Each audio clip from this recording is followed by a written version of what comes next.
અત્યારના 4 વાગ્યા છે અને બધા ખેતરમાં એક એક ફરી દવા મારી લીધી. આજે પાછું પહેલેથી ચાલુ કર્યું છે કુકરની દવા. તો આજે એમ 3 ભાઈઓ જે પંપ પકડ્યા છે, 3 પંપ હાલે છે.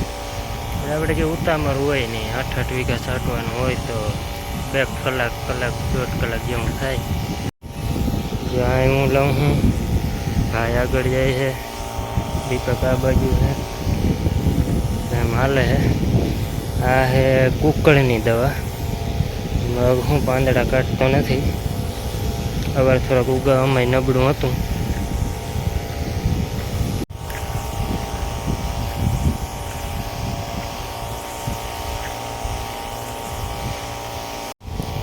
એમાં હું આજે 3 જ પંપ હાલે. કાકા બહાર ગયા છે અને પપ્પા આગળ ગામમાં ગયા છે. અહીંથી પપ્પા છે અમારા ઘરે, એ આપણે શેરડીનો રસ લેવા ગયા.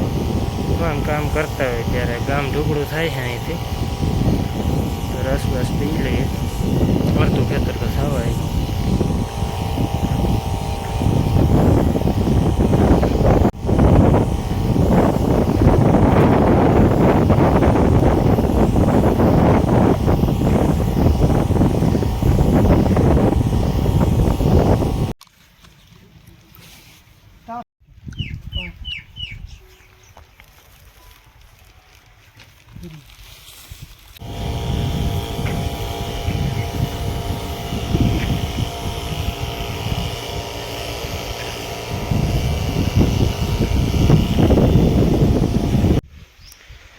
આપણે જે ગાજર બીટ ને મકાઈવાળું હતું એ તૈયાર થઈ ગયું છે. એને ઓરવવું છે એમને, પછી ખડવાવવું, એટલે વારસે ખડવાવવાની. અને ગદપની ઓલી સાઈડ આપણે જવારનો ક્યારો કર્યો છે, એ જવાર તો વાવી દીધી છે. આ તો ઓરવાઈ જાય એટલે નેદ બેદ બધું કૂચો ઉગી જાય બધું, પછી એમાં ખડવાવવાનું રહે. દવાનો સ્પ્રે કરીને આવી ગયા અહીં ઘરે. અને ચીકુ ચેક બનાવ્યું છે. ઘરના ચીકુ આપણે આંબા હતા, કાલે વિડીયોમાં જોયું, તો આજે બનાવી નાખ્યા છે. હું અત્યારે ભરું હું ટાંકા. આપણે 2 ટાંકા છે ને 750 લીટર, તો એ ઉપાડ વધુ થાય. કારણ કે મોસ્ટ ઓફ જે પાણીનો યુઝ છે ને આ ટાંકામાંથી જ થાય. પછી આ ટાંકો છે ને પતરાડો, એમાં નથી થતો યુઝ, આમાં વધુ થાય છે. એટલે જે ખાતો મૂકવો પડે એમાં. આ 2 અલગ અલગ એવા હાટું રાખ્યા, કારણ કે નીચે 2 દિવાલ છે, એટલે એને સરખો વજન ડિસ્ટ્રીબ્યુટ થઈ જાય, સ્લેબને લોડ ના આવે. 2 દિવાલ છે ને, એક દિવાલ ઉપર એક ટાંકો રાખ્યો. નકર તો મોટો ટાંકો લઈ આવીને રાખી આવીએ, પણ અલગ અલગ રાખ્યો. બાકી જો ઓલામાં હજી પાણી જાય જ છે. આપણે હજી ખેડ્યું ને એમાં તો એ હજી ભરાણું નથી, કયું જાય છે એમાં પાણી થોડું ઘણું છે. પછી ગદકમાં જવા દેવું. એવું છે ને લાઇટ ડીમ આવી જાય એટલે મોટરમાં પાણી નથી નીકળતું બહુ, એ ગદપે પાવી. અને ખેતરો આપણે ખેડીને તૈયાર રાખ્યા છે. બાકી બીજા ખેતરોમાં મગ છે આપણે. જે આપણે આ ટાંકો ભરાઈ ગયો છે ઓલમોસ્ટ. અને ઓલા ભાઈ જો ભરત પલોટો આવે છે આપણા ખેતરમાં, એ આપણે ખેડીને મૂકી દીધું હતું. પણ એ ભાઈના જોડિયું સામું ઘર છે ને, એ ભાઈનું છે, એટલે અહીંયા મગ વાવી દીધા. એટલે એને કંઈ પલોટવાની જગ્યા નથી ને આપણે કંઈ વાવવું નહોતું એમાં, અને ગોડલા લીધા હતા. તો હાકે હે આપણે કંઈ પ્રશ્ન છે નહીં, ભલે હાકતા સારા હાલે છે એમ તો. અત્યારે ભાઈ 4 વ્હીલ ધોઈ છે, એને જવું છે બહાર માને ભાઈને બહાર હગાને બેહવા. કાલે તો આજ છે ને મોટર હાલતી હતી તો ધોઈ નાખી ભાઈ. અને મોટર આપણે હાલે આપણે આજે બીજી વાયુથી ચાલુ કરી. આપણે જ્યાં દવા મારવા નહોતા ગયા ત્યાંથી ચાલુ કરી. આજે આપણે એકલી વાવે છે ને જરાક કનેક્શન બગડી ગયો છે, તે ચાલુ નહીં થાય.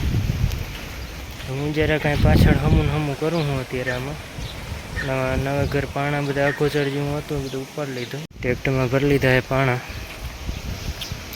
હવે અહીં ગોઠવું હું હરખું લાઈનમાં, એટલે હું ધૂળે આપણી વિખાય નહીં ને હરખા પાણા હચવાઈ જાય. થોડાક પાણા દાણમડી આપણે કાપી નાખી ઉપરથી, પાછી કોરાય. કારણ કે અત્યાર સુધી કંઈ એમાં આવ્યું જ નથી, કેટલા વર્ષ થયા ને. અહીંથી બધું સાફ કરી લીધું હે આપણે, ઓલું હરગાવી દીધું સાફ કરીને. પાણા જો અહીંયા આગળ પડ્યા હતા બધું લેવાઈ ગયું હે. અત્યારે એને બકાલું છે એટલે અહીં કંઈ નથી કરવું, બાકી આપણે અહીં ધૂળ ભરીને આપણે બગીચો કરવો હોય. અને થોડાક ઝાડવાને એવું બધું સારું હોય તો મજા આવે બેસવાની. આગળ આ મકાન તો છે જ આપણે, એટલે હજી અહીં છે ને સરખું આમ બગીચા જેવું કરવું હે.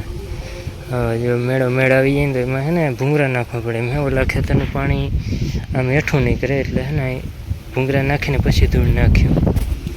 તો એ બધા પાણાને વાં જવા દેવું હે ને અહીંયા સાફ કરવું હે. આપણે ટ્રેક્ટર મૂકી દેવું હે. હવે ટ્રેક્ટર હમણાં આંકવાનું નથી, ખેતર ઉકાવા દેવા હે, એટલે અહીં મૂકી દઈ.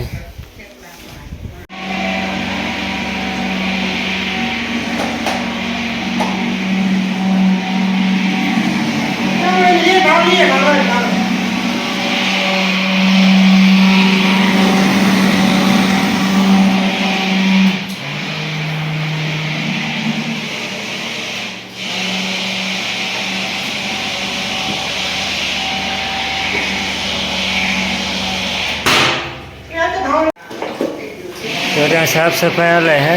થોડાક દી કરવી જ પડે, એ લાદીવાળા હે એટલે ધ્યાન તો રાખવું જ પડે બધું. ઉપર મમ્મીથી નહોતું પુગાતું એટલે મેં ઉપર ફેરવી દીધું, નકર મારે હાલે હે પાણી અત્યારે. બાકી અત્યારે અસ્તવ્યસ્ત પડ્યું હે, સાફ સફાઈ હાલે છે એટલા માટે.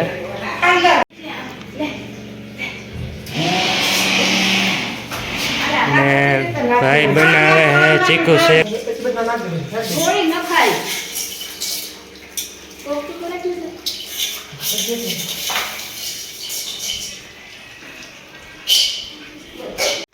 કાર તો એની અંદર રાખી દીધી હે.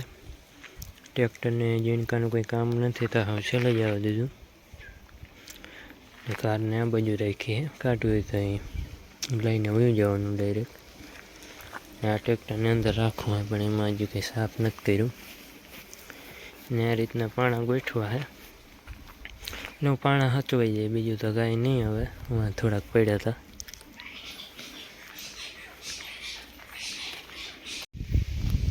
લાઇટ ડીમ આવી ગઈ હતી તો હે ને પછી આ થોડુંક રહી ગયું અધૂરું બકાલું આપણું. ગદબ તો હાલો એ ગ્રાણ ક્યારે અધૂરા હે તો વાંધો નહીં, એ તો કાલે પાઈ જાઉં.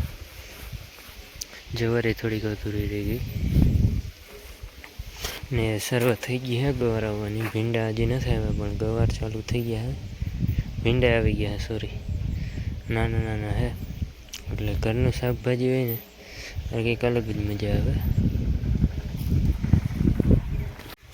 તો આપણે ગોપીને ચણાનો લોટ દીધો હે, થોડોક ઠંડો, કારણ કે હમણાં હીટમાં આવી હતી તો 2.5 વર્ષને માથે 1 મહિનો થયો હે.